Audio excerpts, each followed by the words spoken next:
back to my second channel. Today we're going to be speaking about how to get over somebody, how to stop obsessing, limerence. I'm the CEO of this. Unfortunately, if you have an attachment style that is not secure, you are more likely to obsess over someone, have these thought patterns where it makes it really hard for you to move on. And actually, it might not be because you're still hung up on them. It can be because thinking about them has become a part of you now because you've gotten into this loop. And at some point you need to even ask yourself, am I actually trying to get over them? Because getting over somebody and to stop obsessing over something, it doesn't just happen one day. I'm someone who tends to get over people like pretty fast, but there was this one person I didn't get over. It's because that relationship like never took off. It's always the relationships that don't take off because you're like, what if? You don't have closure, you don't know, and your mind likes to ruminate on what the possibilities could be. So I remember thinking, yeah, I'm gonna be over this in like a couple of weeks, and then months went by. And then I was like, wait. And then it clicked with me that because I was obsessively thinking about this person, everything would remind me of them. I wasn't gonna just one day wake up and forget about them. I had to put a stop to the thoughts. And here's the thing, guys. You're not going to get over someone unless you actually decide, I am going to get over them. Because also, if you're someone who has a lot of bad things going on in your life, you don't know how to handle it, you have an insecure attachment style, you might use obsessing over somebody else to just fill this void and use it as a distraction. For example, I met this person when I was super depressed. I was kind of lost. So naturally, I was in a vulnerable state and my mind latched onto them. And I actually realized to this day that when I'm not busy, when my mind is bored, or when something really bad happens, my brain goes, let me check their LinkedIn. But when I'm busy, when I'm happy, don't think of them. Your brain might be using it as a coping mechanism. So we need to replace that with something else. You need to put a stop to the thought pattern of them. So even making a playlist, like a playlist to get over them, every time you play that playlist, it's associated with them. Every time you think, I need to get over them, you're not getting over them. You need to interrupt these obsessive thought patterns and replace it with something else. For example, if you guys went and got matcha at this one cafe near your house, and every time you go get matcha there, you think about them, go there with a friend. Replace the thought. Every time you listen to the song, you think about them. Don't play the song for a while, and when you do play the song, try to think of someone else. And don't try to associate things with them. So like I said, you make this playlist to get over them, but every time you play it, it's reminding you that, oh, I have to get over them. And one thing I like to do to stop an obsessive thought pattern, and this can go for anything, say stop, like out loud, just go stop. It puts a stop to it. Or like, I surrender this to God, I surrender this to a higher power, like whoever you believe in. You also need to reframe them and use CBT techniques. So if you were in a situationship or the relationship never took off, you might be idolizing them. So you need to make a list of all their negative qualities so you can really see them for who they are. Now, if you're someone who tends to get used to people's negative qualities and just kind of accept it, we need to go a step further because we're really fucked up. My brain, what it does is it actually just kind of accepts bad qualities. If I'm in the situation, I don't and I leave, but my brain will still think about it and make reasons for why they're a good person still, because that's just how my brain is. Because that's my attachment style, that's how my brain thinks love is, and it's not right. So once you can acknowledge this pattern, you have to actively try to get over it in the moment and to see things for how they are. And usually you will see it clearly when this obsession starts to fade. When you stop thinking about them, it just snaps, it's gone, always. And also, when our brain likes someone, we tend to make up stories about them in a very positive way. Especially if you're like a spiritual girl, you might make it seem like, oh my god, they're my twin flame. Like, we went through so much shit together because they're my twin flame. And I'll never feel like this about somebody again. You need to see it for what it is. They're probably karmic.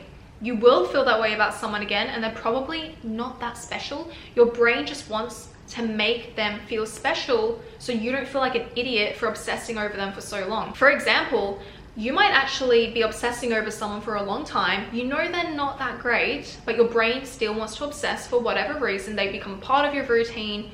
You are filling a void, whatever. you're getting dopamine from thinking about them. You might see them in real life and the fantasy snaps. And what does your brain do? Deep down, your brain knows the fantasy wasn't real. And two things can happen. One, you actually get over it, it's done. Or two, you might obsess even more because your brain is going to try to keep the fantasy of them alive now because you've anchored your dopamine to this fantasy. I remember this happened in my first breakup where I knew like he didn't really exist, but my brain just wanted to keep him alive. So when I saw him for who he was and I already knew who he was, it didn't make me happy. It didn't make me go, I knew you were shit all along. Subconsciously, I knew. My brain was so sad, we kept the story alive. We found new ways to obsess even more because my brain's like, it has to be real. Let's make it real. At some point, you need to ask yourself, am I actually actively trying to get over them? Or am I just trying to keep them alive in my brain and in my life because they're no longer with me? Sometimes when we've lost that person, we want their presence so bad still, so we're trying to keep them alive in the mind.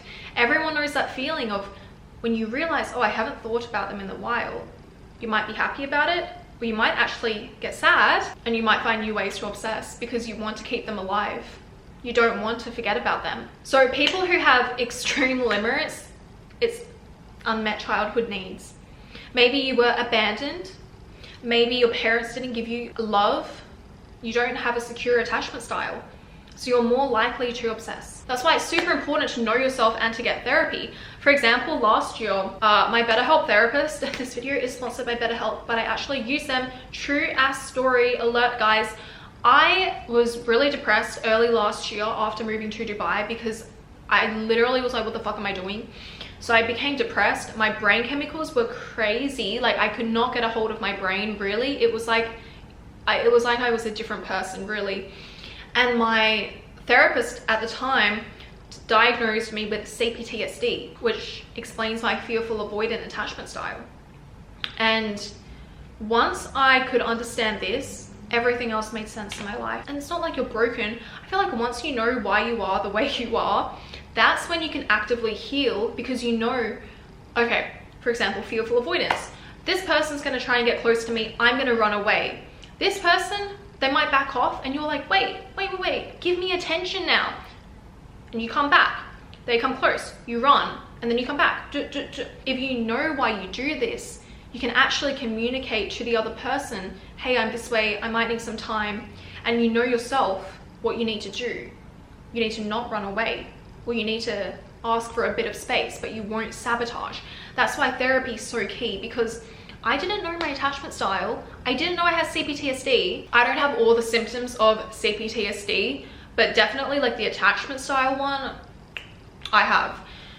So it made a lot of sense, and with my therapist, we came up with a lot of strategies for me to overcome this. So I feel like now I don't really have strong signs of CPTSD, but it made sense for why I would obsess over people. Like there's always a reason. When I was in high school and I would have a crush, I would literally, guys, I would literally obsess over a person for like 1 year. I would have a crush on them for 1 year.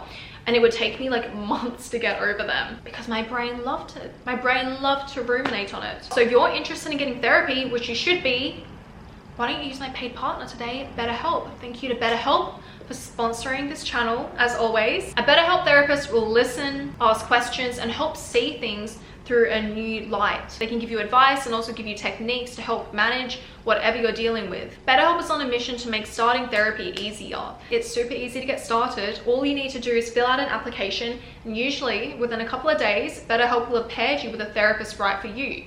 If you don't like your therapist, because therapy is like dating, you can change free of charge. And guess what? In regular therapy, you can't do this. You need a new referral, gotta go back to your doctor, pay, it's time consuming.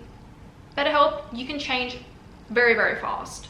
And it's free. So with over 7,000 reviews and a 4.3 star Trustpilot rating, BetterHelp is a platform that you can trust. So use my link here, betterhelp.com/SimoSimo to get 10% off your first month of therapy with BetterHelp. Sponsored or not, guys, I think everyone should get therapy because especially if you're like a fearful avoidant or you're someone who has limerence a lot, which is indicating you have a poor attachment style, you actually need to get help for this. You need to understand why you are the way that you are. It's not like you're going to be in therapy forever, because once you know and you and your therapist can identify why you're like this. You can come up with strategies, techniques to help manage it. You're going to be doing a lot better. There's another technique I want to teach you called the delay and labeling technique. And it works because delaying an emotional response will weaken the obsession. For example, let's say, yeah, okay, I'm really sad. When I'm sad, I want a dopamine hit. So I start to think about them because I'm sad and I'm bored. What should I do? I'm going to go check their Instagram. Stop, delay, don't do it. That stops the obsession in its tracks. Wait 10 minutes. But by 10 minutes, you might not even want to do it because we've already started the process of changing our mind at this point. Number 4, we need to build self-esteem. So this disrupts the dependency loop. Limerence thrives in people who have low self-worth. Building self-respect reduces that emotional neediness. Therapy. Track your small daily wins, go to the gym every day, boost your confidence. We have a video on confidence coming out, I think today actually, on the main channel. Learn an instrument, anything that can strengthen your identity outside of obsessing over them. We can also do imagery rescripting. So if you see them as this like super attractive person, they can do no wrong, get the ick. Imagine them doing something that will give you the ick. This has been scientifically proven to work. Like maybe imagine them like, I don't know, tripping over their shoelaces, dropping spaghetti on their shirt, and then like jumping on the floor and doing the worm dance.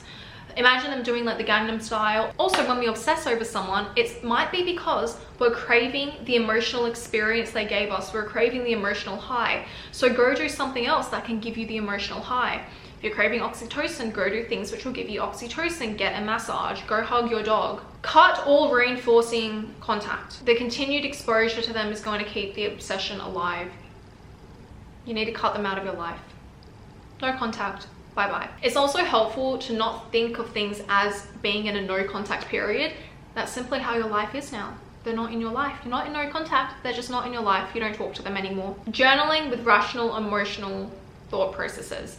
Journaling helps so much, not typing, handwriting, because it reduces our feelings of rumination and we see things much more clearly. And it also creates distance. So you need to journal what you feel, and then you need to back it up with rational evidence to show that, oh, this is not love. They are not like the great person I thought they were. And this will help externalize your feelings. Redirect to purpose and passion. Limerence is usually filling an emotional void within us. When you're lit up by purpose, naturally you're going to stop thinking about them. If you have, this is a bit esoteric, if you have a very strong cord to them, you feel like they're your karmic, there's someone like you just can't explain why you can't get over them, you've done everything in this video, you can't get over them, you probably do have a cord attached to them. So you can do a cord cutting ritual, cord cutting meditation, just really envision you cutting the cord. You might cry from this. There's a bunch of meditations online. If it doesn't work, you can hire someone to do it for you. But these are all tricks rooted in research to help you stop obsessing over someone. And also, you can use my journal, the life formula, to change your life, obviously, and stop obsessing over them by focusing on your goals. Okay, it's gotten so dark here. I hope you guys enjoyed this YouTube video, and I will see you next time on my main channel. Ich liebe dich. Tschüss.